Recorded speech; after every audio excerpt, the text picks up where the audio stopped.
વાત્સલ્ય વરસાવનાર તારક તીર્થંકર શ્રવણ ભગવાન મહાવીર મહારાજા એટલે પૂર્ણ સમાધિના પરમ સાધક એવા આત્મા 24 કલાક નિરંતર પૂર્ણ સમાધિની આરાધનાની અંદર પ્રભુ 12.5 વર્ષ સુધી લીન બનેલા, દુઃખોના દાવાનળ ભળ બળતા હોય એની વચ્ચે પણ સમાધિના અમૃતમાં સ્નાન કરવાનું પરમ સૌભાગ્ય પ્રભુએ કઈ રીતે પ્રાપ્ત કર્યું એના સુંદર મજાના રહસ્યો આ 12મી કડીની અંદર ગોઠવાયેલા છે. બહુ અદ્ભુત વાત કરેલી છે. અરુચિ ભઈ અસમાધિ, અસમાધિની અરુચિ ઉત્પન્ન. આ બહુ મહત્વની વાત છે. આપણે સહજ બોલીએ ને કે ભાઈ અસમાધિ તો કોને ગમે છે, અસમાધિની તો મને પણ અરુચિ જ છે, પણ અસમાધિનું સ્વરૂપ નરેન્દ્રભાઈ આપણે જાણતા નથી. પ્રભુએ જેને અસમાધિ કીધી એને આપણે સમાધિ માનીએ છીએ, એને સ્વર્ગનું દ્વાર માનીએ છીએ. પ્રભુએ રાગને, દ્વેષને અને મોહને ત્રણેયને અસમાધિ સ્વરૂપે, સંકલેશ સ્વરૂપે ઓળખાવેલા છે. આ વાત હરિભદ્ર સુરીશ્વરજી મહારાજ સાહેબે યોગ શતક નામના ગ્રંથમાં, કમલેશભાઈ, રાગ દ્વેષ મોહ ત્રણેય આ સંકલેશ સ્વરૂપ છે આ વાત કરેલી છે. અને સંકલેશ એટલે કે અસમાધિ.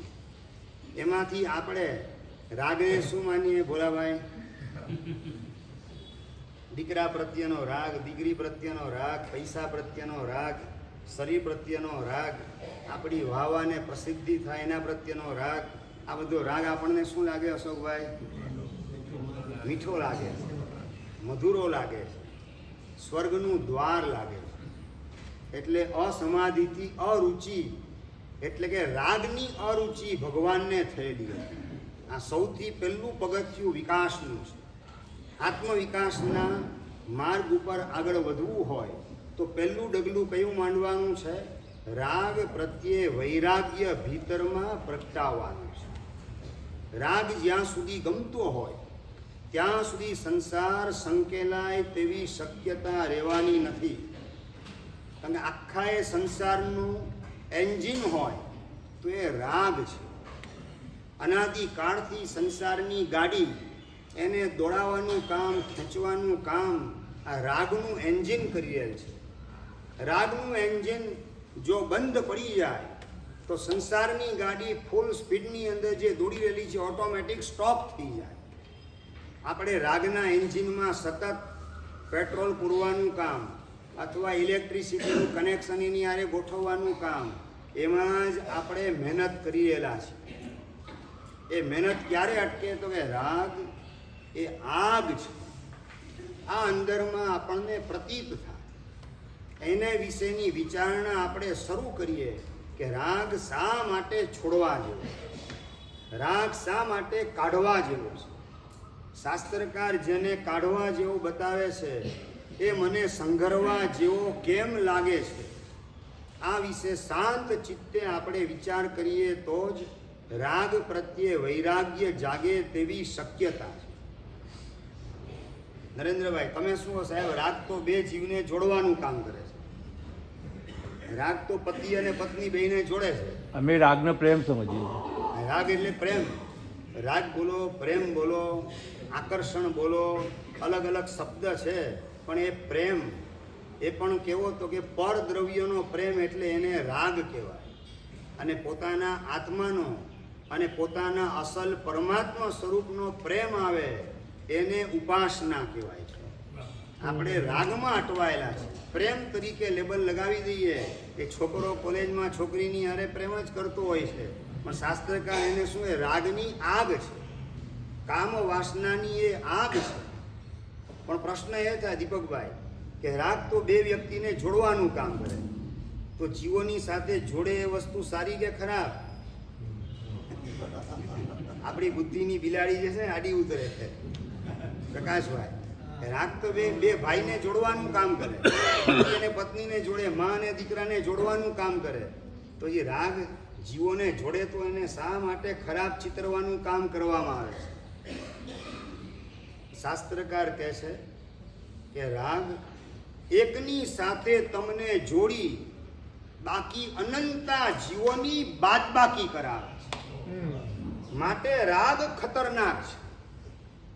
એકની સાથે જોડી, દ્રષ્ટાંત તો તમે જાણો જ છો.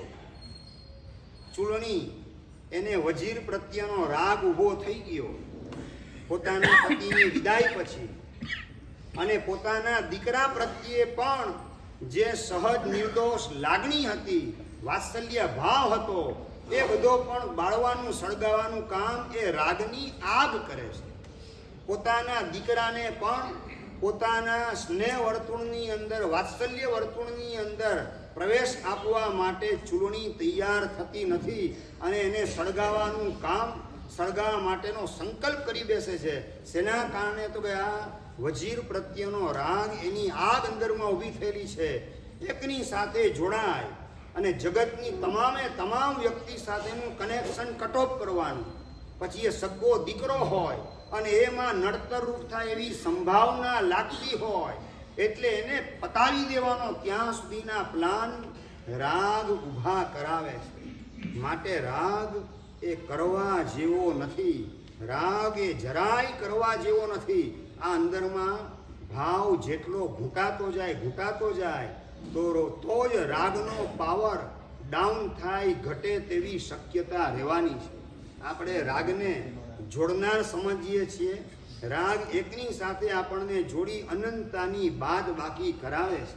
એટલે શાસ્ત્રકાર કહે છે કે તપ્તવ્યો મમકાર, મમતા એ પૂરેપૂરી છોડવા જેવી છે. રાગ એ પૂરેપૂરો છોડવા જેવો છે. પણ નંબર 2, તમે કહો અમારી એવી કેપેસિટી નથી કે રાગને અમે છોડી નથી શકતા, અમારી કેપેસિટી એવી નથી કે રાગને છોડી દઈએ. તો શાસ્ત્રકાર કહે છે કર્તવ્યો મમકાર કિંતુ સર્વત્ર. મમતા કરો, વાંધો નહીં, રાગ કરો, પણ બધા જીવ ઉપર એક સરખો રાગ કરો, તો એ તમને વિતરાગ બનવાના માર્ગે ગોઠવશે. તીર્થંકરની પોસ્ટ સુધી તમને પહોંચાડવાનું કામ કરશે. હરિયન પરમાત્મા આ જ કરે છે. રાગ, સર્વ જીવો પ્રત્યેનો રાગ સર્વ જીવો સુધી ફેલાવો, એટલે રાગ ડાયલ્યુટ થતો જાય. રાગની મારકતા અંદરમાંથી ખલાસ થતી જાય, ખતમ થતી જાય. રાગ કોન્સન્ટ્રેટ થાય જ ને એટલે એ મારક બનતો જાય. સમજાય છે? રાગ કોન્સન્ટ્રેટ એક જ વ્યક્તિમાં ગોઠવાઈ ગયો. રાગ ચૂંટણીને રાગ પોતાને માત્ર એક વજીરમાં ગોઠવાઈ ગયો, એટલે એ એટલો મારક બન્યો કે પોતાના દીકરાને પણ સળગાવવાનો પ્લાન એની અંદર ગોઠવાઈ ગયો. હરિયન પરમાત્માએ રાગ શું કર્યું? તો કે જગતના જીવ માત્ર પ્રત્યે રાગ એને ફેલાવાનું કામ કર્યું. સૌનું મંગલ થાવ, સૌનું કલ્યાણ થાવ. મને જે વિતરાગ સુખનો અનુભવ થાય છે, મને મારા સિદ્ધ સ્વરૂપનો જે અનુભવ થાય છે, એ સમ્યક દર્શનની નિર્મળ ભાવધારામાં ગોઠવાતા પોતાના જ સિદ્ધ સ્વરૂપનો આસ્વાદન કરવામાં લીન બનતા પોતાને જે મળેલું છે આ બધા જગતના જીવોને આટલો સહેલો મોક્ષ માર્ગ હોવા છતાં હું અને મારું કરીને ક્યાં બધા બહારમાં અટવાયેલા છે, બધાને આ આત્મ સુખની, સિદ્ધ સુખની પ્રાપ્તિ થાવ, આવી ભાવના સર્વ જીવો પ્રત્યેની લંબાવી એ રાગ મૈત્રીની અંદર કન્વર્ટ થવા માંડ્યો. રાગ હતો એ માત્ર નિર્દોષ વાત્સલ્ય ભાવ, એમાં કન્વર્ટ થવા માંડ્યો. રાગ એ પરાકાષ્ઠાની કરુણાની અંદર કન્વર્ટ થવા માંડ્યો. એટલે રાગ કે એકે ઉપર ન કરો, અને જો કર્યા વિના ન રહી શકતા હો, બધા ઉપર એક સરખો કરવાનું કામ કરો. એક પ્રત્યેનો કોન્સન્ટ્રેટ થયેલો રાગ બીજા પ્રત્યે દ્વેષ ઉભો કરાવે અને કરાવે જ.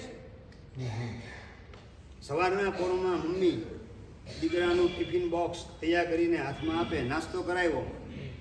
રિસેસની અંદર આ ટિફિન બોક્સ છે, એમાંથી નાસ્તો પછી કરી લે, જમવાનું પતાવી દે છે. અને ટિફિન બોક્સ હાથમાં આપી અને છોકરો જતો હોય, નરેન્દ્રભાઈ કાનમાં શું બોલે મમ્મી? તારા પુસ્તક રાહુલભાઈ. બીજાને ના આપતો. આ જો તું એકલો જ ખાજે, બીજાને નહીં આપતો. આ દ્વેષ ઉભો કરાય જોયું બરાબર. રાગ કોન્સ્ટન્ટ્રેટ થયો, એકત્રિત થઈ ગયો એક વ્યક્તિની અંદર. મારો દીકરો જે છે આ ખાઈને તગડો બને, સારો બને, સ્વસ્થ રહે, બીજાનો વિચાર મારે કરવો નથી, એકની અંદર જ ફોકસ કેન્દ્રિત થઈ ગયું એટલે બીજાને આપતો નહીં. એ રીતે તરત જ બીજા પ્રત્યેનો નફરતનો ભાવ જે અંદરમાં ઘૂંટાય છે એ અભિવ્યક્ત થયા વિના રહી શકતો નથી. રાગ તીવ્ર બને એટલે બીજા પ્રત્યેનો દ્વેષ ઊભો થયા વિના રહે નહીં. બીજાનું ભાઈ જે થવું હોય તે થાય, એ મારે વિચાર નથી કરવાનો. ભરત પ્રત્યેનો રાગ તીવ્ર બને અને કઈ વચન માગી લે, પછી અયોધ્યાના પ્રજાજનોનું જે થવું હોય તે થાય, રામ લક્ષ્મણ અને સીતાનું જે થવું હોય તે થાય, મારા ભરતને ગાદી મળવી જોઈએ. આ રાગ જ્યારે એક વ્યક્તિ પ્રત્યે બળવાન બને ત્યારે બીજા તમામની બાદબાકી કરે. નંબર 2, બીજા પ્રત્યે દ્વેષ, દુર્ભાવ, વૈર, વૈમનસ્ય આ બધા ક્લિષ્ટ અને કઠોર પરિણામ ભીતરમાં જાગૃત કરવાની અંદર રાગ આપણને જોડે છે. માટે રાગ એ સૌથી ખરાબ ચીજ છે. માટે જ પંચસૂત્રની અંદર ભગવાનના અનંતા ગુણો હોવા છતાં અનંતા વિશેષણોથી ભગવાનને નવાજી શકાય એવી પાત્રતા પરમાત્માએ પૂર્ણપણે પ્રગટાવેલી હોવા છતાં ભગવાનને યાદ કરવાનો અવસર આવ્યો. સૌથી પહેલું વિશેષણ ભગવાનના અનંતા ગુણો છે. પેલા કયા વિશેષણથી ભગવાનને નવાજવા? અને સૌથી પહેલો શબ્દ નમો વિયરાગામ સવન્નુણમ દેવિન્દ પુયણમ, એ બધું પાછળથી બોલ્યા. સર્વજ્ઞ છે, ઇન્દ્ર મહારાજ દ્વારા ભગવાન પૂજાયેલા છે. બધા વિશેષણો પછી સૌથી પહેલું વિશેષણ નમો વિયરાગામ. રાગને પ્રભુએ જીતી લીધો પૂરેપૂરો, વિતરાગ બની ગયા. બસ રાગને મારે પણ જીતવો છે અને રાગને જીતવાનું સામર્થ્ય મારામાં પ્રગટાવવા માટે વિતરાગ તરીકે પરમાત્માને નમસ્કાર કરું છું. આ એક એક શબ્દ પાછળના ભાવ એ પણ આપણા અંતરને સ્પર્શે તો પણ મોક્ષ માર્ગની અંદર આપણો પ્રવેશ થતા વાર લાગે નહીં. એક એક શબ્દો બીજા બધા ગુણો હોવા છતાં બીજા બધા વિશેષણોને ગૌણ કરીને સૌથી પહેલું હાઇલાઇટ કરવાનું કામ નમો વીરાગાણમ. યોગ શાસ્ત્રની અંદર કલિકાલ સર્વજ્ઞ ભગવાન હેમચંદ્ર સુરીશ્વરજી મહારાજ એ સૌથી પહેલા શ્લોકની અંદર નમો દુર્વાર રાગાદી વૈરી વાર નિવારી. રાગ વગેરે દુર્જય અને દુખેથી જેનું નિવારણ કરી શકાય એવા શત્રુઓને જીતનારા એવા પરમાત્માને નમસ્કાર. પહેલા રાગને યાદ કરે છે. રાગને જેણે કાઢી નાખ્યો, રાગને બાળી નાખ્યો એવા પરમાત્માને નમસ્કાર. કારણ કે શાસ્ત્રકારો સમજે છે કે રાગ એક વખત ગયો એટલે આખું મોહ રાજાનું સૈન્ય ખતમ થયા વગર, ખલાસ થયા વગર રહેવાનું નથી. રાગ એ જ આખા મોહ રાજાના લશ્કરને બોલાવવાનું, ખેંચવાનું કામ કરે છે. રાગ ગયો એટલે ઓટોમેટિક બાલકીના બધા સૈનિકો રવાના થતા વાર લાગવાની નથી. બસ આ સમજણથી, અને આ સમજણ આપણને આપવા માટે શાસ્ત્રકાર ભગવાન વિતરાગ સ્વરૂપને સૌથી પહેલા નમસ્કાર કરે છે. વિતરાગ તરીકે અર્યંત પરમાત્માને નમસ્કાર કરે છે. રાગને જીતવાનું મને પણ બળ પ્રાપ્ત થાય, મારે પણ રાગને જીતવો છે અને રાગ નહીં જીતાય ત્યાં સુધી મારું ઠેકાણું પડશે નહીં. આ ભાવ મહાપુરુષોના અંતરમાં સતત ઘૂંટાતો હોય. એક નાનકડો પ્રશ્ન. રામચંદ્રજી એમને સૌથી વધારે આનંદ અશોકભાઈ ક્યારે થયો? સૌથી વધારે આનંદ ક્યારે? સીતા હાથમાં આવી ગઈ ત્યારે, રાવણને ખતમ કરવાનું કામ કર્યું ત્યારે, અયોધ્યાની ગાદી ઉપર પોતે ગોઠવાઈ ગયા ત્યારે? કોઈ બોલતા હતા મને? પિતાજીના વચનો પાડ્યા. ભરતને મળ્યા ત્યારે, વચન પાળવાનું પિતાજીના આનંદ. વચન પાળે ત્યારે. પિતાજીના વચનને પણ તમે જે બોલતા જાઓ ને પછી તમારી જાતને રે ગોઠવતા જજો કે આ બધી મારી ભૂમિકા છે ને એમ. પિતાજીના વચનને પાળવા માટે રાજગાદીનો ત્યાગ કરવાનો અવસર આવે ને હું ખુશખુશાલ થઈ જાઉં, આવી કોઈ મારી ભૂમિકા. આ સભાના પ્રતિનિધિ તરીકે ચિરાગભાઈને વાત કરું છું, બધાને લાગુ પડે છે આ જવાબ. આપણે જે બોલીએ એની સાથે સાથે ખરેખર પિતાજીના વચન પાળવા માટે રાજગાદીનો ત્યાગ કરીને જંગલની વાટ પકડવાની આવે તો એમાં ખુશાલીનો અનુભવ હોય. આપણે આપણી જાતને રાહુલભાઈ ટેલી કરવાની છે. સૌથી વધારે આનંદ અનુભવ ક્યારે? ધનેશભાઈ? જંગલમાં જવાનું કેવું છે? હા, એ જંગલમાં જવાનું પસંદ પડે એમ ને તમને? વનવાસ સ્વીકારવાનું આવે તો રાજી થાય એમ? ભાઈ ક્યારે સૌથી વધારે આનંદનો અનુભવ ક્યારે? ભદ્રેશભાઈ? કટાક્ષ કરે ત્યારે. હા, આ ધોબીએ કટાક્ષ કરે ત્યારે. ધોબીએ કટાક્ષ કર્યો ત્યારે એટલે પોતાની પત્ની એ કોકના અફેરમાં ગોઠવાયેલી છે સમાચાર મળીને આનંદ થાય એમ? શું તમે વાત કરો છો? પોતાની પત્નીના અફેર કોઈની અરે હાલે સમાચાર કોક આપે ને રાજીનો રેડ થાય માણસ કે આગ બબુલા થઈ ઉઠે. અગ્નિ લક્ષ્મણ બચી ગયા ત્યારે. લક્ષ્મણ બચી ગયા ત્યારે આનંદ. તમે બધા કલ્પનાના ઘોડા અલગ અલગ જોડાવી રાખશો. આમાં સાચો જવાબ સભામાંથી મળે એવી કઈ શક્યતા દેખાતી નથી. રામાયણના બધા પ્રસંગ આવી જશે. રામાયણ આખી રામાયણ આવી જશે રામચંદ્રજી અને કનેક્શન વાળી. અગ્નિ પરીક્ષા સફળતાથી હમ? અગ્નિ પરીક્ષા પાસ થઈ. અગ્નિ પરીક્ષામાં સીતાજી પાસ થઈ ગયા ત્યારે આપણી છે ને આ જે જવાબ આપીએ ને એ આપણી કઈ ભૂમિકા કઈ માનસિકતા છે એ બધાનું ઓછા વધતા અંશે રિફ્લેક્શન એની અંદર જણાવવાનું કામ કરે છે. એટલે ભોળાભાઈ છે ને એકદમ મૌન બેઠા છે. મૌનમ સર્વાર્થ સાધનમ. સૌથી વધારે આનંદ કેવલ નાની ભગવંત એને પ્રશ્ન પૂછે છે, પ્રભુ હું ભવ્ય કે અભવ્ય? અને પ્રભુ કહે છે કે તમે ભવ્ય છો એટલું જ નહીં, ચરમ શરીરી છો. ચરમ શરીરી એટલે ડાયવાય. આ જ ભવમાં ઘાતી કર્મ ખપાવી કેવલ જ્ઞાન મેળવીને મોક્ષે જવાના છેલ્લું શરીર ધારણ કરેલું છે. ચરમ ભવ છે તમારો. અને એની સાથે જ રામચંદ્ર, એમાં હજી આનંદ નથી આવતો. ચરમ શરીર છો એ જાણ્યું તોય આનંદ નથી આવતો. સાથે એક પેઢી ઊભી થાય છે, એક પ્રશ્ન ઉદ્ભવે છે કે પ્રભુ આપ સર્વજ્ઞ છો, આપના વચનમાં શંકા કુશંકા કોઈ કાળે મારે કરવાની ન હોય, પણ પ્રશ્ન એ ઉઠે છે, જિજ્ઞાસા એ ઉદ્ભવે છે કે આ લક્ષ્મણ પ્રત્યેનો મારો તીવ્ર રાગ એટલો બધો બળવાન છે કે આ ભવમાં છૂટે એવું મને લાગતું નથી. સીતા ઉપરનો રાગ નથી બોલતા, લક્ષ્મણ ઉપરનો રાગ બોલે. કામ રાગ નહીં, સ્નેહ રાગ, વાત્સલ્ય ભાવ. અને આ લક્ષ્મણ પ્રત્યેનો રાગ આ ભવની અંદર છૂટી શકે એવું મને લાગતું નથી. તો પ્રભુ મને કેવળ જ્ઞાન કઈ રીતે પ્રાપ્ત થશે? અને એ વખતે કેવળ જ્ઞાની ભગવાન પ્રકાશે છે કે રામ, આ લક્ષ્મણ પ્રત્યેનો તારો રાગ આ જ ભવમાં છૂટી જવાનો છે અને કેવળ જ્ઞાન તું પ્રાપ્ત કરીશ. આ જ્યારે સાંભળ્યું અને રામચંદ્રજી નાચી ઉઠે છે. વાહ, આ લક્ષ્મણ પ્રત્યેનો રાગ મારો જવાનો, વારે વાહ પ્રભુ, આ આપનો જવાબ સાંભળી આખી જિંદગીમાં આનંદની અનુભૂતિ જે નથી થઈ એ આનંદનો અનુભવ અત્યારે મને થઈ રહેલો છે.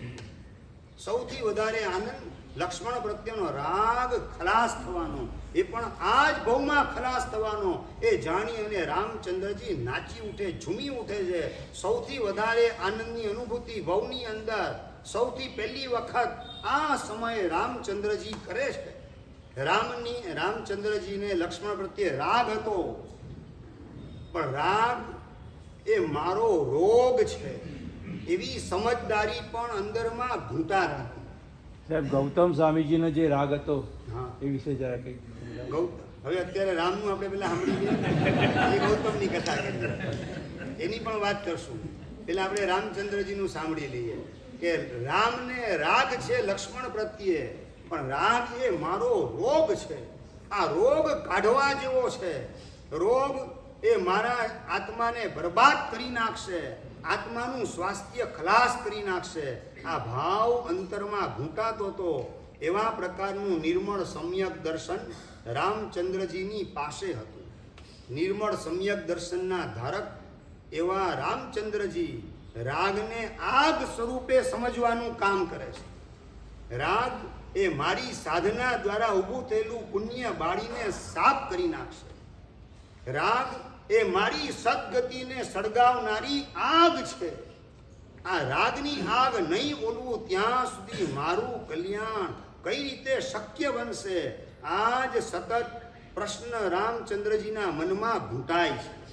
રામચંદ્રજીને રાગ છે લક્ષ્મણ પ્રત્યે પણ એ રોગ રૂપે લાગે છે.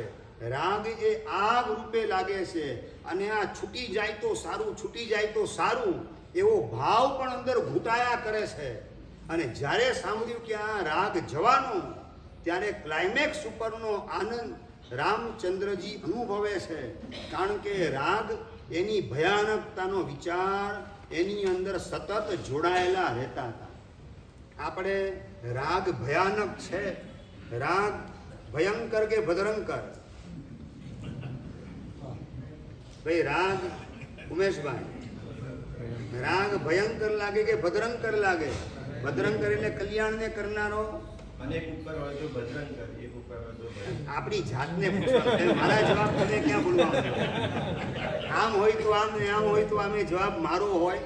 તમારે તો તમારી વર્તમાનમાં ગ્રાઉન્ડ લેવલની રિયાલિટી એને સ્પર્શી અને જવાબ આપવાનો છે કે રાગ ભદ્રંકર લાગે છે કે તમને ભયંકર લાગે છે? સાહેબજી, રામચંદ્રજી જાણ હતી કે આ રાગ એ મારો રોગ છે. હા. અને તો એટલો બધો કોઈ ઉપર રાગ છે નહીં એમ જાણ્યું કે આટલી બધી તમને રાગ નથી કોઈ ઉપર. વેદના થાય એવો રાગ નથી, પાતળો રાગ છે. એટલે રાગ વેદના થાય એટલે કે રાગ ભયંકર છે એવું સમજી ન શકો એવા પ્રકારનો રાગ ગોઠવાયેલો છે. 6 મહિના સુધી ભાઈને લઈને ચાલ્યા છે. હા, 6 મહિના. એવું અમે નથી કરતા. અમે તો 10મી મિનિટમાં ક્યારે કાઢવાના જ વિચાર. બહુ સમજી વિચારીને કહે છે. કારણ કે રાગ જે છે ને એનું એક ત્રીજું સ્વરૂપ એ સ્વાર્થનું છે. રાગનું પાત્ર એના દ્વારા જ્યાં સુધી સ્વાર્થની પૂર્તિ થતી હોય ત્યાં સુધી રાગ એના પ્રત્યેનો ટકે. અને સ્વાર્થનું સાધન એ મટી જાય એટલે એના પ્રત્યેના રાગને રવાના થતા વાર લાગતી નથી. માટે જ શાસ્ત્રકાર રાગને સૌથી ખતરનાક ઓળખાવે છે. પ્રદેશી રાજા પ્રત્યેનો રાગ આંધળો રાગ હતો સૂર્યકાંતાનો. એની પાછળ પાગલ હતી. પણ જ્યારે ખ્યાલ આવી ગયો કે હવે મારી વાસના પૂર્તિનું સાધન આ પ્રદેશી બની શકે તેમ નથી, હવે એને પતાવો. આ રાગ શું કરે છે? સ્વાર્થનું સાધન રાગનું પાત્ર હોય ત્યાં સુધી રાગ લંબાવવાનો, રાગને ઘૂંટવાનો. જ્યારે સ્વાર્થનું સાધન મટી જાય, સ્વાર્થ પૂર્તિ એની અંદર એ અવરોધ કરનાર છે એવું લાગે, ત્યારે એને પતાવવા સુધીની ક્રૂરતા પણ એ જ રાગ પેદા કરે. સાહેબજી, સત્વ નથી કે રાગ છોડવાનું સાહેબજી, તો પરમાત્માની ભક્તિ ઉત્કૃષ્ટ સહાય. હું તમને કહું છું કે રાગ છોડવાનું સત્વ અત્યારે મારું પણ નથી, તમારું પણ નથી. પણ રાગ એ આગ કઈ રીતે છે મારા આત્માને દજાડનાર? રાગ એ રોગ કઈ રીતે છે? રાગ ભયંકર કઈ રીતે છે? રાગ એ ક્રૂર કઈ રીતે બનાવે છે? રાગના નુકસાન કેવા પ્રકારના છે? એને શાંતિથી સમજવાની, સ્વીકારવાની પણ તૈયારી અત્યારે આપણી ખરી કે નહીં? પ્રશ્ન આટલો જ છે. રાગ તો મારો અત્યારે નથી છૂટ્યો. આ શરીર પ્રત્યેનો રાગ મારામાં જીવંત છે. એટલે રાગ પૂરેપૂરો નથી છૂટ્યો એ પ્રશ્ન અત્યારે આપણા માટે નથી. પણ રાગ છોડવા જેવો છે એવો સ્વીકાર ભાવ આપણા હૃદયમાં કેટલો? અને રાગની ભયાનકતા ખ્યાલ આવે તો જ રાગ છોડવા જેવો છે એવું આપણું અંતઃકરણ કબૂલ કરે. હું માત્ર બોલું અરે તમે સાંભળો અને રાગ તમને ભયાનક લાગવા માંડે, ક્વાઇટ ઇમ્પોસિબલ. જે અહીંયા બોલવામાં આવે છે એના ઉપર ચિંતન મનન થાય, હૃદયને ટચ થાય, એ રીતે એની ભાવનાની અંદર જોડાતા જાઓ, એની વેદના ઊભી કરતા જાઓ, સંવેદના ઊભી કરતા જાઓ, અને એની ભાવનાના માધ્યમથી આટલો બધો ખતરનાક રાગ મેં અનંતી વાર ભૂતકાળમાં કરેલો છે. શાસ્ત્રકાર કહે છે મારી સી હાલત થઈ હશે રાગના કારણે, હવે એવી હાલત એ રિપીટ થાય એવી મારી બિલકુલ ઈચ્છા નથી. હવે આવો રાગ મને પાલવે તેમ નથી, પોસાય તેમ નથી. આવો અંતરથી જ્યારે ઉદ્ગાર પ્રગટ થાય, અંદરમાંથી ભણકારા વાગે કે ના, હવે રાગ એ છૂટ્યો સમજો, હવે રાગ કરવા લાયક બિલકુલ નથી, રાગ સાથેનું કનેક્શન ટૂંક સમયની અંદર કટ ઓફ થઈ જશે. આવા ભીતરમાં ભણકારા આપણને વાગતા જાય. આવી ધન્ય ભૂમિકાનું નિર્માણ આપણે મનન અને મંથન કરવા દ્વારા, સંવેદના કરવા દ્વારા, ભાવના કરવા દ્વારા, અંતરંગ પુરુષાર્થના માધ્યમથી આ ભવમાં આવી ભૂમિકા આપણે ઊભી કરવાની છે. અને આ કામ અરિયંત પરમાત્મા કરી નથી આપવાના, અને આ કામ કોઈ ગુરુ મહારાજ પણ કરી નથી આપવાના. સિમંદર સ્વામી હોય કે ગૌતમ સ્વામી, ગણધર વગેરે હોય, કોઈ પણ હોય, આ કામ આપણું નથી કરી આપવાના. આ કામ આપણે પોતે જ કરવાનું છે. રાગ એ છોડવા જેવો છે, સંઘરવા જેવો બિલકુલ નથી. બસ આ ભાવ અંદરમાં સતત ઘૂંટાતો જાય તો રાગ પ્રત્યે જે લગાવ છે એ અંદરમાંથી ધીમે ધીમે ધીમે ઓસરવા માંડે. અરે રાગ હોય ને, ગૌતમ સ્વામી તમને સમજાવવા આવે તે ગૌતમ સ્વામી સાહેબ તમે પધારો, હવે ગોચરી લઈને પધારો, હું જ્યાં છું ત્યાં બરાબર છું. તમે કહો છો કે રાગ એવો તીવ્ર નથી. રાગ જો તીવ્ર ન હોય તો આ સંસારને અલવિદા કરી અને ક્યારના આત્મકલ્યાણના માર્ગે નીકળી ગયેલા હોઈએ. રાગ અંદરમાં જો નથી પડેલો તો જ્યાં આગ લાગેલી છે ત્યાં રહેવાનું પ્રયોજન શું હોઈ શકે? રાગ અંદરમાં આગ રૂપે હજુ સુધી લાગેલ નથી. માટે જ રાગ છોડવો ગમતો નથી. રાગના પાત્ર હોય એ પણ છોડવા ગમતા નથી. અને રાગનું પાત્ર થોડું દૂર થાય તો પણ બેચેની અંદરમાં થવા માંડે. આવી ભૂમિકાએ આપણે ગોઠવાયેલા હોઈએ તો ત્યાં સુધી રાગે આગ છે કે રોગ છે કે ભયંકર છે એ બધો સ્વીકાર અંતરમાં આવશે ક્યાંથી? તમે લોકો હું જે બોલું એને ન સમજાય તો હાયા અધમણીઓ હલાવીને સ્વીકારે નહીં રાખો. પૂછો હારે કે ગૌતમ સ્વામી જેવા આવે સમજાવવા અમને, અને સાહેબ અમે ન સમજીએ એ વાતમાં કોઈ માલ નથી. આવો ભાવ રાહુલભાઈ અંદર ન ઉઠે એમ? હું બોલું ને તમારા એક જાતનો આક્ષેપ જ છે ને આ, એટલે તમે શાંત ભાવે સ્વીકારી લો છો.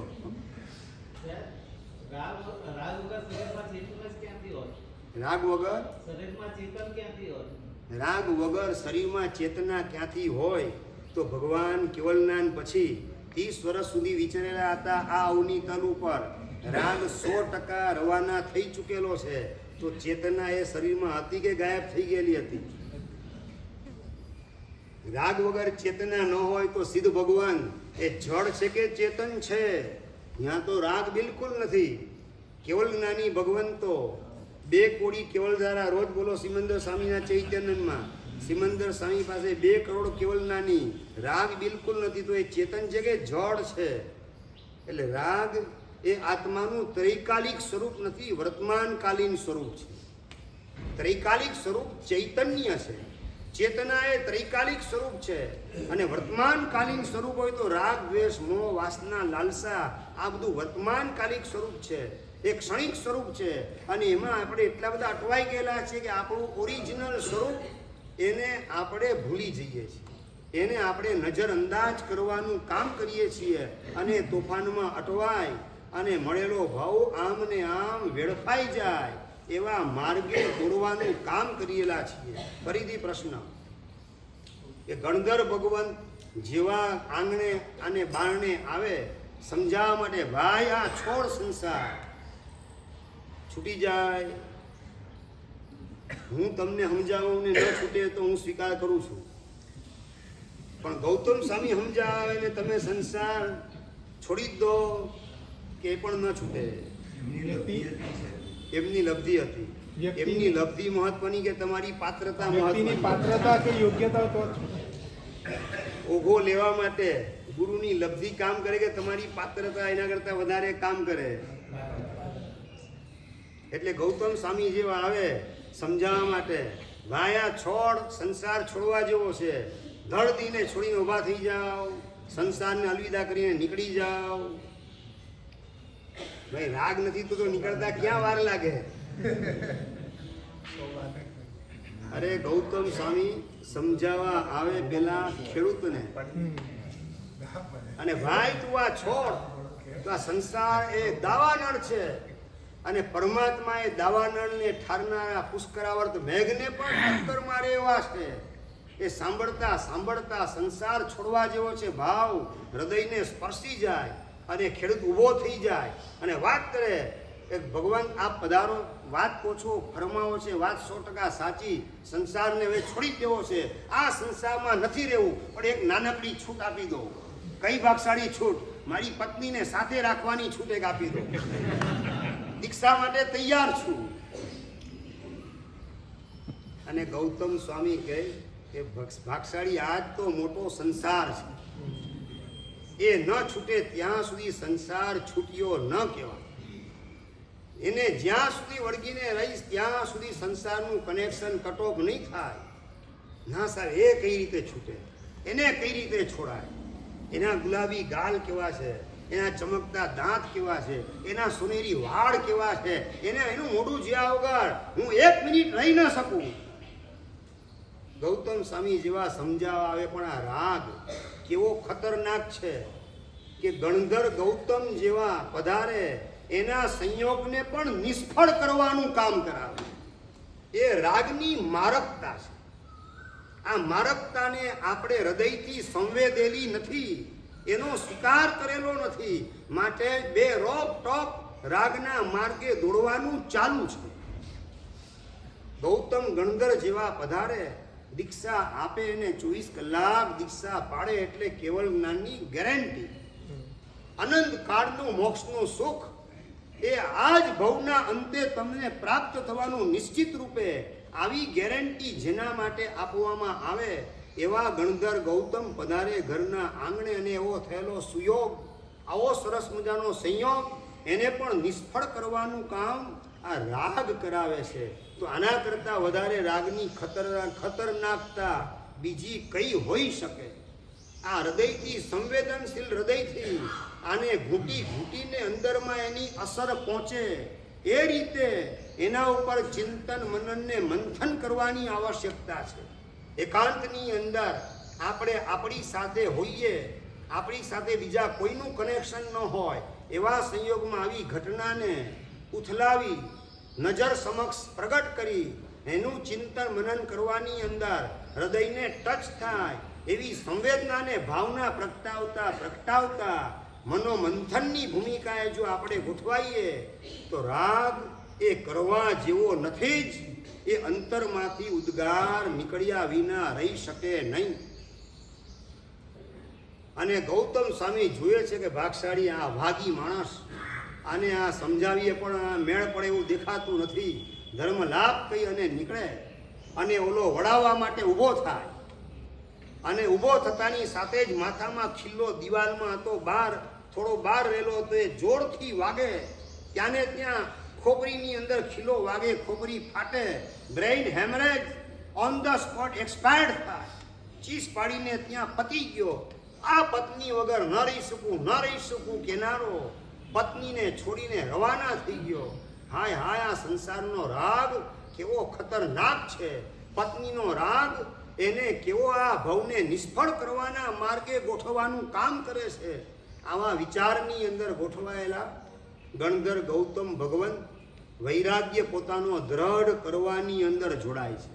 એના પ્રત્યે કોઈ દ્વેષ કે દુર્ભાવ નહીં, અંદરનો પોતાનો વૈરાગ્ય ઘૂંટે છે. કારણ કે દરેક આત્માર્થી હોય એનું એક જ કર્તવ્ય છે, ઘટના કોઈ પણ બને એમાંથી મારા આત્માને ફાયદો કઈ રીતે થાય એ એંગલથી વિચારને અંદરમાં ગોઠવવાનો.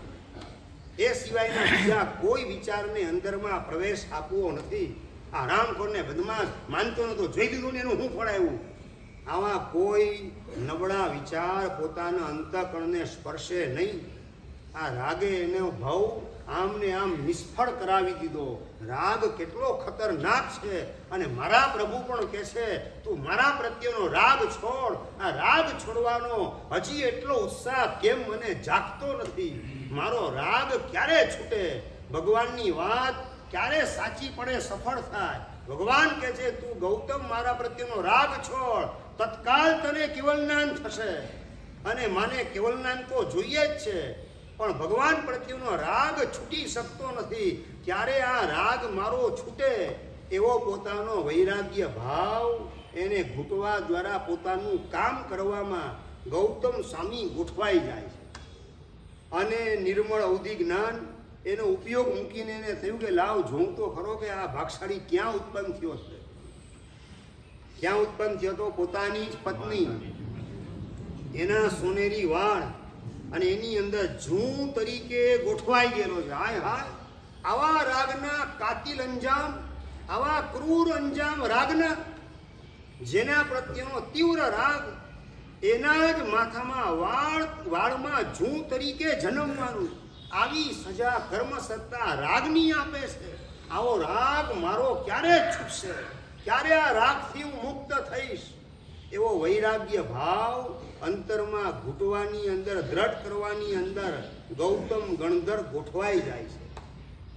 આપણે આ રાગના અંજામ દ્રષ્ટાંતો તમે સાંભળેલું છે, પણ આ રાગ આટલી હદે ક્રૂર છે, આટલી હદે મારી બેઇજ્જતી કરે, મારું ડિવેલ્યુશન કરાવે. આવા રાગને બિલકુલ મારે સંગરવો નથી. આવી એક સંવેદના આ દ્રષ્ટાંત સાંભળ્યા પછી કેટલી વાર ઊભી કરેલી છે. કેટલી વાર સંવેદના. આ દ્રષ્ટાંત હું તમને નવું એકે નથી કહેતો. આ દ્રષ્ટાંત તમે સાંભળેલું જ છે, પણ એ સાંભળ્યા પછી એનો મર્મ આપણે કેટલો પકડેલો છે, એના મર્મ સુધી આપણું વિઝન કેટલું પહોંચે છે, હૃદયને ટચ કેટલું થાય છે. રાગ તત્કાલ ઓસિરાવા જેવો છે, સંપૂર્ણપણે કાઢવા જેવો છે, બિલકુલ રાખવા જેવો નથી. આવો અંતરથી એકરાર આ સાંભળતા સાંભળતા આપણે કેટલી વાર કરે છે. અને જ્યારે જ્યારે પણ રાગ કરતા હો ત્યારે આ દ્રષ્ટાંત યાદ આવે. રાગ કરતા હો એ વખતે પત્ની પ્રત્યેનો રાગ, કે કુંવારા છોકરા હોય અને કોઈ છોકરી પ્રત્યે જેટલા રૂપના પતંગિયા નીકળ્યા એના પ્રત્યેનો રાગ ઊભો થાય, એ વખતે આ ગૌતમ સ્વામી અને ખેડૂત એનું દ્રષ્ટાંત અને જૂ તરીકેનો જન્મ, એ રાગનો અંજામ, આ બધું યાદ આવે કે ના આવે? નથી આવતું. લગભગ બધું બાષ્પીભવન થઈ જાય. ઉપાશ્રયમાં સાંભળેલું ઉપાશ્રયમાં મૂકીને રવાના થઈએ તો આપણું ઠેકાણું કેટલું પડી શકશે? જ્યાં રાગ હોય, જેની આસક્તિ હોય, જ્યાં તમને આસક્તિ થાય ત્યાં જ તમારી ઉત્પત્તિ થાય છે. આવો પ્રિન્સિપલ આ એક્ઝામ્પલના માધ્યમથી શાસ્ત્રકાર ભગવાન આપણને સમજાવી રહેલા છે. આ સમીકરણ સેટ થાય કે ન થાય? જ્યાં આસક્તિ ત્યાં ઉત્પત્તિ. પત્નીના વાળમાં આસક્તિ હતી, સોનેરી એના વાળ, એની લટ, એ બધાની આસક્તિને ત્યાં ઉત્પત્તિ થઈ ગઈ છું તરીકે. જ્યાં આસક્તિ ત્યાં ઉત્પત્તિ.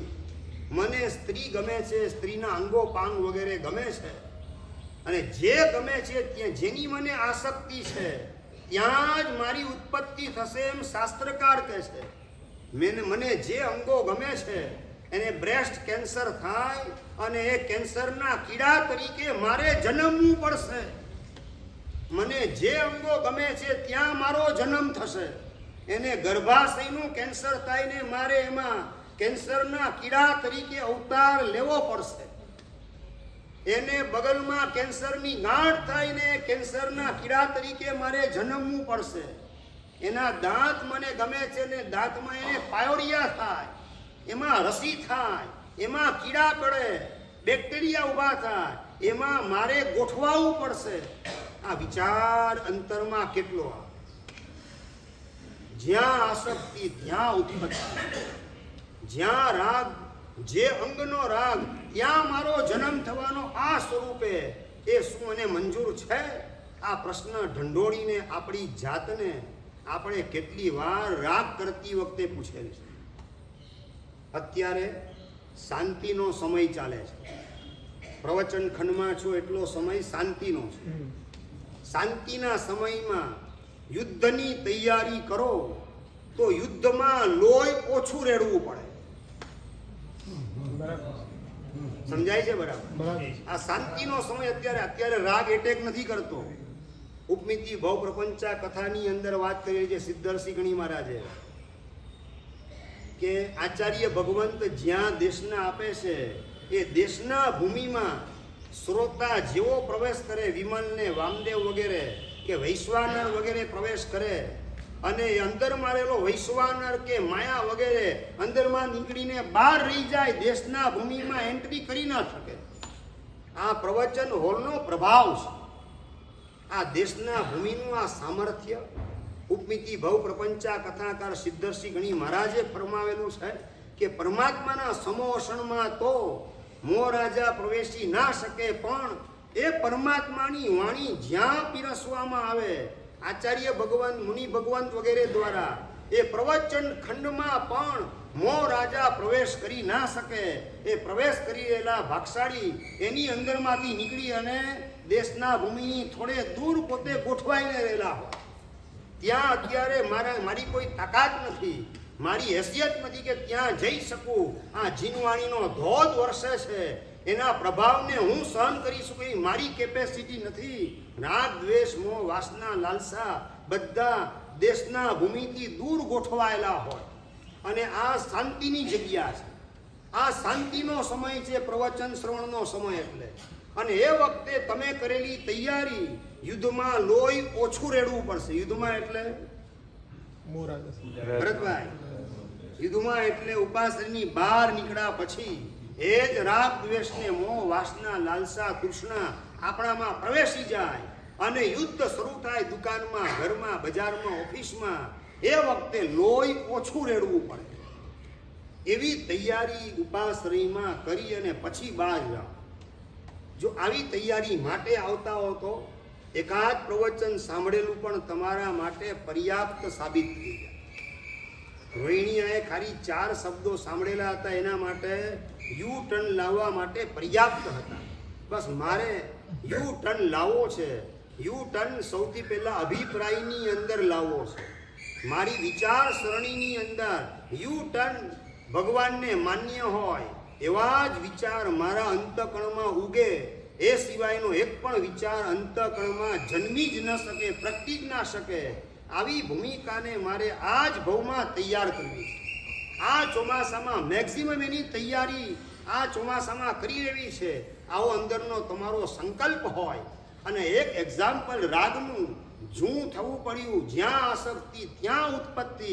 મારે હવે ક્યાંય રાગ કરવો નથી. જ્યાં રાગ કરીશ ત્યાં મારે જન્મ લેવો પડશે.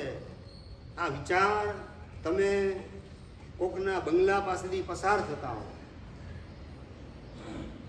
તમે ભાડાના ઘરમાં કે ફ્લેટમાં રહેતા હો, ભલે કદાચ ઓનરશીપ ઉપરનો તમારો ફ્લેટ હોય તો કોકનો બંગલો જુઓ, નવો બંગલો જુઓ. ગણેશભાઈ, શું થાય?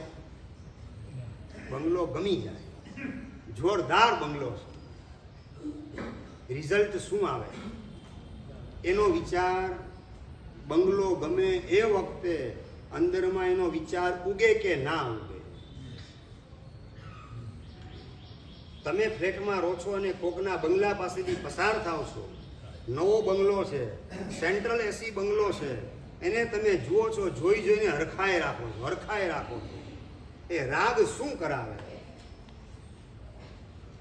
જો તમારું પુણ્ય પહોંચતું હોય ને આવો બંગલો મને પણ મળો, પુણ્ય પહોંચતું હોય અને પૈસા તમારી પાસે હોય તો એ તમે નવો બંગલો લાવવાની અંદર ગોઠવાય, બરાબર.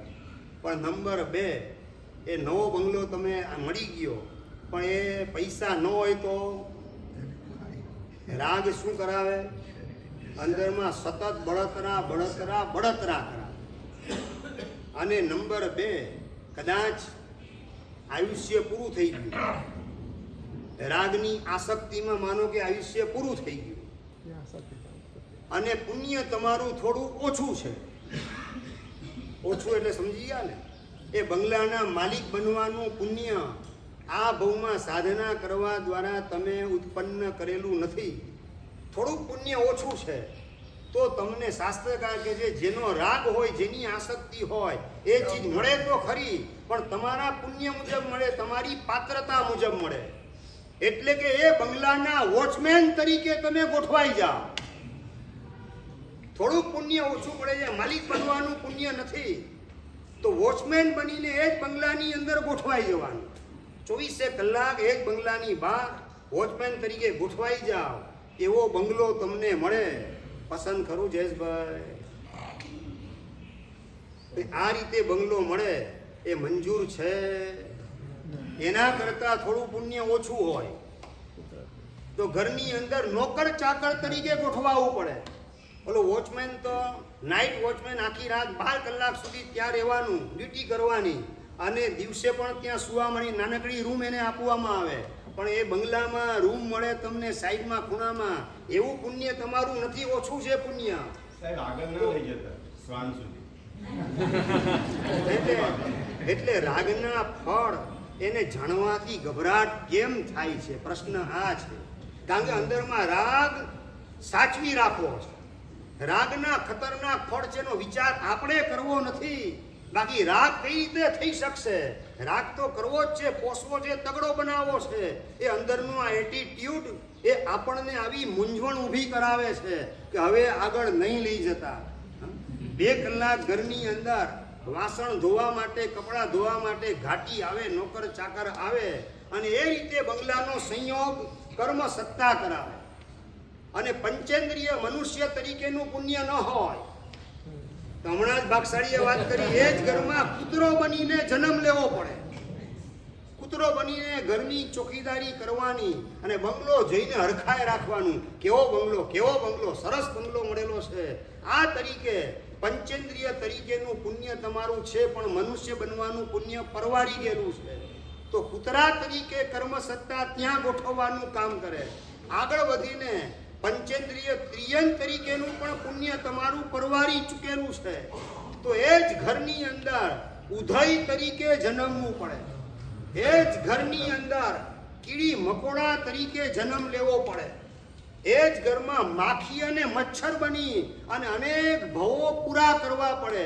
કારણ કે તમને બંગલાનો રાગ છે. કર્મ સત્તા કે તને જે ગમે છે એ ચીજ તને આપું છું, પણ તારા પુણ્ય મુજબ આપું છું, તારી પાત્રતા મુજબ તને આપું છું. આપણે આ કરેલો રાગ અને પુણ્ય નહીં હોય, પાત્રતા અંદરની ખલાસ થયેલી હશે, તો મચ્છર તરીકે, ચૌરિન્દ્રિય તરીકે આપણને બંગલો મળે. કીડી તરીકે એટલે તેન્દ્રિય તરીકે બંગલો મળે. બંગલામાં કીડી બનીને આખી જિંદગી પૂરી કરવાની. અને એ જ બંગલામાં WC ની અંદર એ વિષ્ટામાં કીડા બનીને, બેઇન્દ્રિય બનીને જન્મ લેવો પડે. એ જ બંગલાની અંદર સંદાસના કાણામાં એ સ્થિતિની અંદર કર્મ સત્તા આપણને ગોઠવી દે. કારણ કે બંગલો એનો રાગ અંદરમાં જીવંત છે. મરતી વખતે મોત પહેલા એ બંગલાના રાગનું વિસર્જન કર્યું નતું, એના કરુણ અંજામ છે. રાગ ઉઠે અને એનું વિસર્જન તત્કાલ આપણે કરવામાં ગોઠવાવું છે. આ ચિંતન, આ મનનને, આ મંથન કરતા કરતા અરે બેન્દ્રિય તરીકેનું પણ પુણ્ય પરવારે. તો કર્મ સત્તા કે બંગલો તો તને ગમે છે, બંગલાનો રાગ તો તે સાચવેલો છે, બંગલો તને આપીશ, પણ તારું પુણ્ય ઓછું પડે છે. અગાસીની અંદર પીપળો બનાવવાનું કામ કર્મ સત્તા કરાવે. એકેન્દ્રિય તરીકે ગોઠવી દે.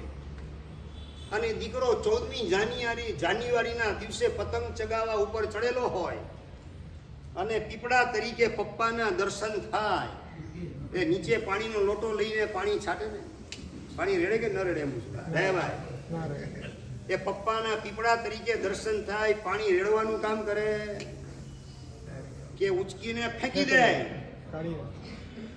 આ રાગના શું અંજામ છે. બંગલો ગમી ગયો, બંગલાનો રાગ ઊભો થઈ ગયો, બંગલાની આસક્તિ ઊભી થઈ ગઈ, અને મોત પહેલા એનું વિસર્જન તમે ના કર્યું, એ બંગલાના રાગને ભૂસી નાખવાનું કામ ન કર્યું. આવા ચિંતન મનન મંથન દ્વારા, વૈરાગ્ય ભાવને પ્રગટાવવા દ્વારા એ રાગ એની અસરથી તમે મુક્ત ન થયા અને રાગની અસરમાં જ મરવાનું કામ કર્યું તો એ બંગલાનો રાગ પીપળા તરીકે મને બંગલામાં બનાવી દેશે અને દીકરો ઊંચકીને ફેંકી દેશે. પાણી પાણી વાત તો બાજુએ રહી. આવી દુર્દશા રાગ ઊભી કરશે. મને શું આ મારી દશા મને મંજૂર છે? આ પ્રશ્ન આપણે આપણી જાતને એકાંતમાં શાંત ચિત્તે પૂછવાની આવશ્યકતા છે. રાગનું ધોવાણ કરવું હશે, રાગને ઉલેચીને અંદરમાંથી રાગનું પાણી કાઢવું હશે તો એના માટે આ સમ્યક પુરુષાર્થ એકાંતની અંદર ચિંતન મનન મંથનના માધ્યમથી આપણે નહીં કરીએ અને ડગલે ને પગલે જે દેખાય તે ગમી જાય, ટીવીની અંદર જે એડવર્ટાઇઝની અંદર આઈટમ દેખાય અને ચીજ આપણા ઘરમાં નથી આપણે લાવવાનું કામ કરો, એના અભરખા ઊભા કરી રાખીએ. રાગને બે મર્યાદ બનાવવાનું કામ ટીવીમાં આવતી એડવર્ટાઇઝને જોવાના માધ્યમથી હોંશે તમે કરી રાખો. એના ગોઝારા રિઝલ્ટ કેવા પ્રકારના તમારે ભોગવવા પડશે એનો શાંત ચિત્તે વિચાર કેટલો કરેલો છે? સાહેબ કોઈ અભિપ્રાય માંગે ને અભિપ્રાય આપીએ તો બી ત્યાં રાખવું. રાગ મારો બંગલો કેવો લાગ્યો એ તો ગામ આખાને દેખાય છે ને કેવો તમારો બંગલો છે, એમાં શું પૂછવાનું? વાત વાળી ન શકાય આ રીતે સમજણપૂર્વક. રાગ એ ખતરનાક છે. એ અભિપ્રાય આપવા દ્વારા સાચું બોલો, એ રાગ બંગલો તમારો બહુ જોરદાર છે હો એટલે તમને અઠવાડિયું રહેવા આપશે એમ? ચાલો એ વાત તો એ નહીં કરો તો પછી એના વખાણ કરો એટલે આ બહુ રાહુલભાઈ મારો બંગલો તમને ગમી ગયો, મને લાગે કે મારા બંગલામાં રહ્યા વગર તમને ચેન નહીં પડે, અઠવાડિયું રહેવા માટે સજોડે આવી જાઓ, આમંત્રણ આપશે એમ? તો શેના તોફાનની અંદર આપણે જોડાઈએ? અભિપ્રાય આપી એનું અભિનંદન કરવા દ્વારા એના પાપના આપણે ભાગીદાર શા માટે બનવું? આટલી સમજદારી ભગવાનના શાસનને પામેલા શ્રાવક અને શ્રાવિકા પાસે અવશ્ય હોય અને આવી અંદરમાં સમજદારી આવે તો જ રાગના તોફાનમાંથી બચવા. એ તમને આખા ગામને દેખાય તમારો બંગલો કેવો છે, એમાં મારે શું અભિપ્રાય આપવાનો? મારા અભિપ્રાયની તમને શી જરૂરત પડે? અંદરમાંથી સહજ ભાવે મારે રાગ અંદરમાં પોષવો નથી અને મારે સલામતી મારી ટકાવી છે, મારા આત્માને કર્મ બંધનની અંદર ફસાવવો નથી. આ અંદરમાં નક્કી કરીએ તો જ આ રાગના તોફાનમાંથી બચી શકાશે. ખાલી કેવી મારી બાણાવળી, એક બાણથી બેને પતાવી દીધા. હરણી તો ગઈ એનું બચ્ચું પતાવી દીધું. કેવી મારી બાણાવળી, પોતાના પાપનો કરેલો વઘાર એ ક્ષણિક મહારાજને તીર્થંકર શ્રમણ ભગવાન મહાવીર મહારાજનો યોગ અને સંયોગ થાય પછી પણ નરકે ફેંકવાનું કામ કરે. 84,000 વર્ષ સુધી પેલી નરકની પીડા શ્રેણિક મહારાજ અત્યારે પણ ભોગવી રહેલા છે. શેના કારણે? પોતાના પાપનો કરેલો વઘાર, પોતાના પાપની કરેલી અનુમોદના, એના કારણે નરકમાં સિમંદર સાંઈ મળ્યા, મહાવીર સાંઈ ભગવાન મળ્યા તો પણ એની નરક કેન્સલ ન થઈ. તો વિચાર એટલો જ કરો, પોતાના પાપનો વઘાર કર્યા પછી જો આ પરિણામ આવે તો બીજાના પાપના વઘાર કરવાના કામ તમે કરી રાખો, એનું રિઝલ્ટ શું આવવાનું? એનું રિઝલ્ટ શું? આ વર વહુની જોડી એકદમ જોરદાર છે, આ કન્યા વરને અનુરૂપ મળી ગયેલી છે, બંગલો તમારો જોરદાર છે, BMW કાર તમારી જોરદાર છે. એ પ્રશંસા પારકાના પાપની તમે કરી રાખો, પારકાના પાપનો વઘાર કરી રાખો. જેની આરે કંઈ લેવા દેવા નથી તમારે, જેની આરે ઘણા બધા લેવા દેવા છે, એવા પોતાના પાપની પ્રશંસા, પોતાના પાપનો વઘાર કર્યો તોય નરકે જવું પડે. તો જેની આરે કોઈ લેવા દેવા નથી એવા પારકા પાપના વઘાર કરવાની અંદર, રાગ દ્વારા અનુમોદના કરવાની અંદર આપણે જોડાઈએ. રિઝલ્ટ આપણે શું ભોગવવું પડશે એનો વિચાર શાંત ચિત્તે કેટલી વાર કર્યો? ક્ષણિક મહારાજનું દ્રષ્ટાંત પણ કેટલું વિચારેલું છે અને એ એંગલથી આપણે આ વિચાર કરીએ તો એક પણ રાગ કરવા જેવો નથી. બસ આપણે સૌથી મહેનત વધારે આ જ દિશામાં કરવાની છે. અહીંયા જે લખે છે અરુચિ થઈ અસમાધિકી, અરુચિ ભઈ અસમાધિકી. અસમાધિ એટલે રાગ દ્વેષ મોહ, એની અરુચિ ઉત્પન્ન થઈ એટલે કે એના ઉપર ચિંતન મનન મંથન સમ્યક જ્ઞાન એને દ્રઢ કરવાનો પુરુષાર્થ કર્યો. અને નંબર 2, સહજ સમાધિશું પ્રીત, રાગ દ્વેષ મોહથી મુક્ત એવું મારું પૂર્ણ નિષ્કષાય નિર્વિકાર સ્વરૂપ, મારું સિદ્ધ સ્વરૂપ હું ક્યારે પ્રગટાવીશ, એ માટેનો પુરુષાર્થ ક્યારે કરીશ. આવી સતત અંદરમાં ભાવધારા પ્રીતિના માધ્યમથી જાગૃત થતી જાય એ સમ્યક દર્શનનો પુરુષાર્થ. પેલા સમ્યક જ્ઞાનનો પુરુષાર્થ બતાવ્યો. અરુચિ ભય અસમાધિથી, અસમાધિ રે રાગ દ્વેષ મોહના પરિણામ, એની અરુચિ, એના ફળનો વિચાર કરતા કરતા કરતા એટલે સમ્યક જ્ઞાન ખંડમાં પ્રવેશ કરવાની વાત. અને ત્યારબાદ સમાધિ જે છે, સહજ સમાધિ શું પ્રીત, સહજ સમાધિ પ્રત્યેનો અંદરમાં પ્રેમ ઊભો થતો જાય. એટલે કે પોતાના જ શુદ્ધ સ્વરૂપ પ્રત્યેનો પ્રેમ ઊભો થાય. એ સમ્યક દર્શનનો પુરુષાર્થ છે. અને ત્યાર પછી ત્રીજા નંબરમાં સમ્યક તપનો પુરુષાર્થ દેખાડે છે કે દિન દિન તેહની ચાહના, રોજે રોજ એની ચાહના. એટલે આવી સહજ સમાધિ, કાનમાં ખીલા ઠોકાય છતાં પણ સમાધિના ફુવારામાં સ્નાન કરે પ્રભુ, એવા પ્રકારનો પુરુષાર્થ હું ક્યારે કરીશ, એવી સમાધિમાં હું સ્નાન ક્યારે કરીશ. આ દિન દિન તેહની ચાહના, પોતાની સંસારની મલિન ઈચ્છાઓ એ બધી ભૂસી નાખવાની અને સમાધિ પ્રત્યેની ચાહનાને, એના પ્રત્યેનો પ્રેમ અંદરમાં ઊભો કરવાનો, મલિન ઈચ્છાને બાળવાનું કામ, એને કહેવાય સમ્યક તપની આરાધના. ઈચ્છા નિરોધ એ તપનું લક્ષણ છે. અને ઈચ્છા નિરોધ કયો તો સંસારની બધી ઈચ્છાઓને બાળવાનું કામ સહજ સમાધિના પ્રેમ દ્વારા. અને નિત નિત તેહની ચાહના, રોજે રોજ એના પ્રત્યેનો પ્રેમ અંદરમાં ઘૂંટી ઘૂંટી અને સંસારની મલિન ઈચ્છાઓને બાળવાનો પુરુષાર્થ, એટલે આ સમ્યક તપનો પુરુષાર્થ દેખાડે છે. અને ચોથા ચરણની અંદર સમ્યક ચારિત્ર, એનો પુરુષાર્થ દેખાડે છે કે વર્તે એ જ રીત, એ જ રીત એટલે એ જ પદ્ધતિએ વર્તવા માંડે. એવા પ્રકારનું સમાધિ પ્રાપ્ત થાય, એવા પ્રકારનું વર્તન એના જીવનમાં ગોઠવાતું જાય. એટલે વર્તન આવે એટલે સમ્યક ચારિત્રનો પુરુષાર્થ છે. આ એક ગાથાના 4 ચરણ દ્વારા સમ્યક જ્ઞાન, સમ્યક દર્શન, સમ્યક તપ અને સમ્યક ચારિત્ર, આ ક્રમથી ચારેય પદ, 9 પદના પાછના 4 પદ, એની કઈ રીતે આરાધના અને ઉપાસના કરવી, એ સંક્ષેપની અંદર બહુ સરસ મજાનો પ્રકાશ પાથરવાનું કામ ગ્રંથકાર કરેલા છે. અને એવો પુરુષાર્થ આપણા જીવનમાં વહેલી તકે ગોઠવાતો જાય સમ્યક દર્શનના ચારિત્ર તપનો.